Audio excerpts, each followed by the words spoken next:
কোনো দুর্ঘটনা, হতাহতের ঘটনা যাতে না ঘটে। ময়মনসিংহের জেনজি তারা যে সুশৃঙ্খল, আজকে গোটা বিশ্বকে দেখায় দিতে হবে এখান থেকে, ঠিক কিনা বলেন? মাশাআল্লাহ। আমার প্রিয় ভাইরা, আসুন আমরা কাল বিলম্ব না করে মহাবিশ্বয় মহাগ্রন্থ আল কোরআন আল কারিম থেকে তাফসির শুনি, যেহেতু এটা তাফসিরুল কোরআনের প্রোগ্রাম। আর কোরআনের প্রোগ্রামের একটা আদব আছে, একটা বৈশিষ্ট্য আছে, এখানে হট্টগোল করা যায় না। হট্টগোল করা যায় না। মাশাআল্লাহ মাশাআল্লাহ। নিজ দায়িত্বে আইন শৃঙ্খলা বাহিনী থামতে বলবে, স্বেচ্ছাসেবকরা থামতে বলবে না। আপনি দায়িত্বশীল। আজকে আপনি হচ্ছেন এই প্রোগ্রামের হোস্ট, আমি গেস্ট। সো গেস্টের সাথে কি আচরণ করবেন আমি দেখতে চাই। সবাই ঠান্ডা হয়ে যাবেন, কোনো আওয়াজ নাই। মাশাআল্লাহ, এই তো বলার সাথে সাথে ঠান্ডা হয়ে গেছে।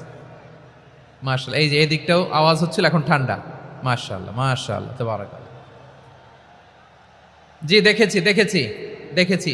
শান্ত হতে হবে, শান্ত হতে হবে। আমি শুরুতেই হাত নাড়িয়ে শুভেচ্ছা জানিয়েছি আপনাদের। একটু পরপর হাত নাড়ালে আলোচনায় ব্যাঘাত ঘটবে। আমরা একটু নীরব হয়ে বসি, কয়েকটা জরুরি কথা শেয়ার করবার আছে আপনাদের সাথে। এই বার্তাগুলো আমরা আজকে নিয়ে যাব। যখন আওয়াজ করতে বলবো, বাঘের বাচ্চার মতো, সিংহ শার্দুলের মতো গর্জন করে আওয়াজ করতে হবে। আর যখন নিশ্চুপ থাকতে বলবো, পিন পতন নীরবতা, কিপ সাইলেন্ট। একেবারে এই তো। মাশাআল্লাহ মাশাআল্লাহ, very good, I love it, I like it, the Gen Z of Mymensingh. মাশাআল্লাহ মাশাআল্লাহ। আমার প্রিয় ভাইয়েরা, আমি আজকে এই চমৎকার দুপুরে সূরাতুল আহজাবের ৩৫ নম্বর আয়াত তেলাওয়াত করেছি। কত নম্বর আয়াত? আপনারা আমার দিকে তাকান। আপনাদের মাথার উপরে ড্রোন গেলে ওইটা নিয়ে ব্যস্ত হওয়ার দরকার নেই, আমার দিকে তাকান। 1 to 1, ব্রেন টু ব্রেন, আমার দিকে তাকান। সূরা আহজাবের ৩৫ নম্বর আয়াত। আওয়াজ করে সবাই বলেন তো, কয় নম্বর আয়াত? ৩৫ নম্বর আয়াত। এই আয়াতে আল্লাহ তাআলা তার প্রিয় বান্দাদের 10টি বৈশিষ্ট্যের কথা বলেছেন। কয়টি?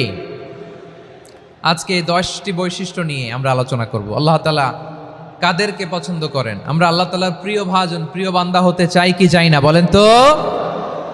চাই। এবং যাদের মধ্যে এই 10টি বৈশিষ্ট্য থাকবে, তাদের জন্য আল্লাহ তাআলা ক্ষমা এবং মহা প্রতিদানের ব্যবস্থা রেখেছেন। এই 10টি গুণ যাদের মধ্যে থাকবে, তাদের জন্য আল্লাহ তাআলা ক্ষমা এবং মহা প্রতিদানের ঘোষণা দিয়েছেন। সুবহানাল্লাহ বলেন। এবং এই 10টি বৈশিষ্ট্যের মধ্যেই ইসলামের মৌলিক যে মূল্যবোধগুলো, মোরালিটি, এথিক্স, এগুলো চলে এসেছে। মৌলিক কথাগুলো দিনের